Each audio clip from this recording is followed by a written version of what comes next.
Samul phatla ania kumdang zongain boruak alalumin khovel sikle sain herdang lam zelhian thlasing boruak aron na chu pui theidon talawemo titur khopin boruak alaluma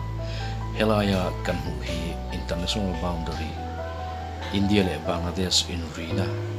Mizoram chunga mun poimo tak mai tlabun khuwa anti atanga dai nai te mel khat arla a phivokuri anti chu ania Mizoram hiram zim te mani se chimle mar chakle thlang ramri de ba ta chuan mi hring cheng loi anum talawe mukti tur khopin muntam tak lualowin a oma heng te wang hian kan che velaram dang mi le nam dang om te chu Mizoram chunga hian oron lutin an chengin an khosa suita phivok lui po hian Mizo ming anei talawe mukti tur khopin dumasuri ti chu alar pui le thin ani kan huang hian helui kuang asir tona lungte hi chik te kala wen tan chuan ker ani ti riat thei ome helui ker tu te hi tunma a sap lo chuak ma sa te WB Oldham te ni in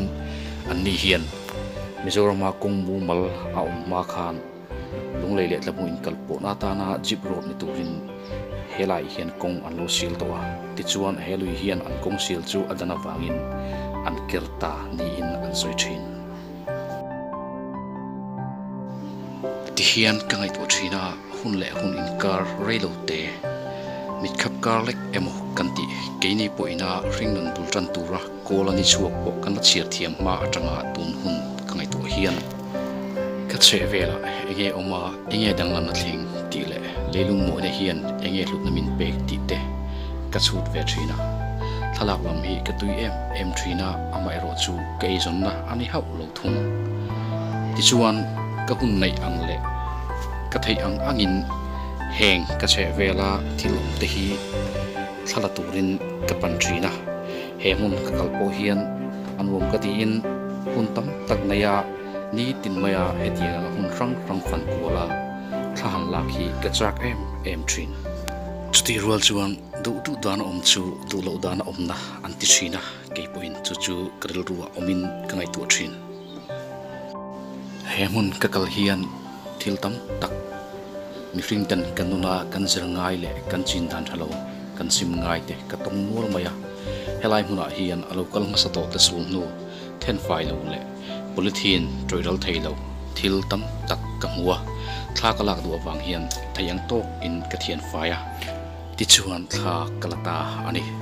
hetiang hian Mizorama thla thian tam tak te point anti thiani ti te po karil ru aron lang chuak wora an fakom kati khop mai